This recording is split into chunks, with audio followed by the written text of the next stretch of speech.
If you're on a quest for some fantasy, Netflix has you covered. What's your imagination itching for? Monster hunters, an evil witch, a talking sheep? Keep watching to find some films that have all that and more. Big Fish is a movie about Edward Bloom, a man whose larger-than-life stories turn out to be only partially exaggerated. When the film begins, the elderly Bloom is dying from cancer, and so he retells his stories in flashback form.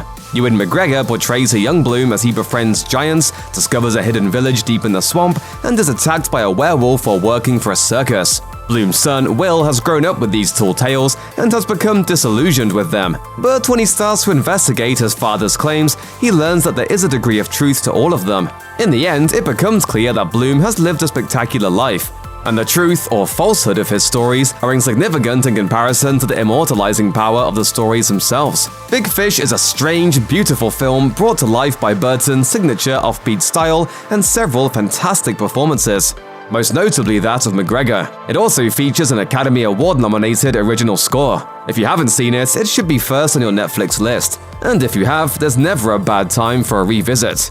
Trust me on that. If you'd like your fantasy films to also be tearjerkers, feast those brimming eyes on A Monster Calls, adapted by screenwriter Patrick Ness from his own 2011 novel. Young Connor O'Malley's mother is battling a life-threatening illness, leading him into conflict with his strict grandmother, played by Sigourney Weaver, and into an encounter with the titular monster. It's a massive anthropomorphic yew tree voiced by Liam Neeson. In classic fairy tale fashion, the monster insists on telling Connor 3 stories before demanding a story from him in return. As elements of the monster's stories begin manifesting in Connor's mundane life, the boy seeks the monster's assistance in curing his mother's disease. However, the monster has a different purpose in mind, a different truth to be drawn from the foreboding, inevitable 4th story. Gorgeously rendered and even more gorgeously written, A Monster Calls is a modern fable about how we deal with grief and the pain of loss, and a must-watch for both drama lovers and fantasy fans. If you like the idea of a fantasy story with roots in ancient folklore, but want something with some whimsy, turn your Netflix page to Nightbooks. A film based on the book by J.A. White, it is in turn a modern, kid-friendly retelling of the Middle Eastern classic 1001 Nights.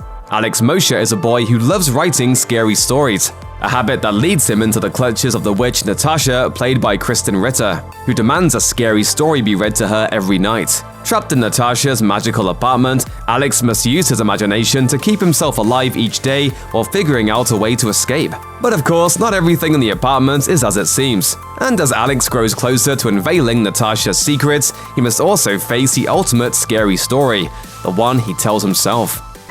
Did you say scary stories?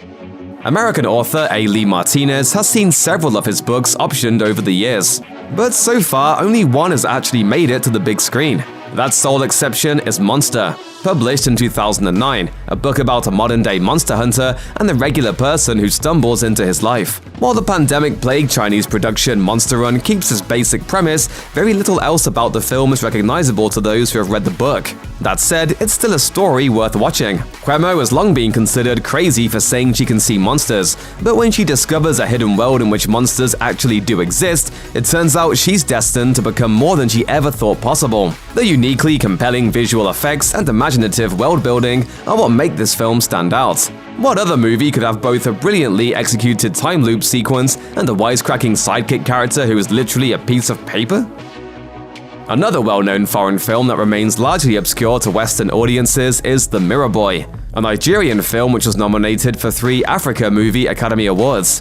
One of those nominations went to Edward Kargatouzi for his portrayal of 12-year-old Tijon, a boy who grew up in London but is brought back to his native Gambia by his mother after he gets into a fight. No sooner does Tijon reach Gambia, however, than he is drawn away by the strange and occasionally incorporeal Mirror Boy.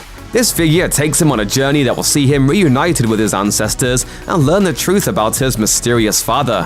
While the question of whether or not Tijon's odyssey and family history are truly mystical in nature lies at the heart of the film, much of the plot also involves a mother's search for her missing son. It answers that question definitively as the story unfolds, with the magical meeting the mundane in a climax flavored with dark sorcery, an evil queen, and the true nature of the Mirror Boy himself.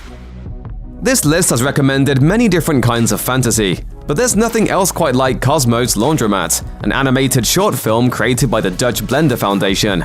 It's the story of a suicidal sheep named Frank, who encounters possible salvation in form of the enigmatic Victor. It's also an absurdist masterpiece, a beautiful and bizarre creation that has no interest in explaining itself and every interest in leaving its audience in baffled, delighted awe. To explain any details of the plot would do Cosmo's Laundromat a disservice. It's a journey that captures the true essence of fantasy. It's strange and wonderful, infused with the kind of magic that defies the limits of reality and makes you believe anything is possible, even for a ragged sheep who has given up hope. Anyone who values the intangible truths of fantasy storytelling should watch this film, and if you have Netflix, there's no excuse not to. It's only 10 minutes long. Your time spent will be worth it. Precious time. Check out one of our newest videos right here. Plus, even more Looper videos about your favorite fantasy films are coming soon. Subscribe to our YouTube channel and hit the bell so you don't miss a single one.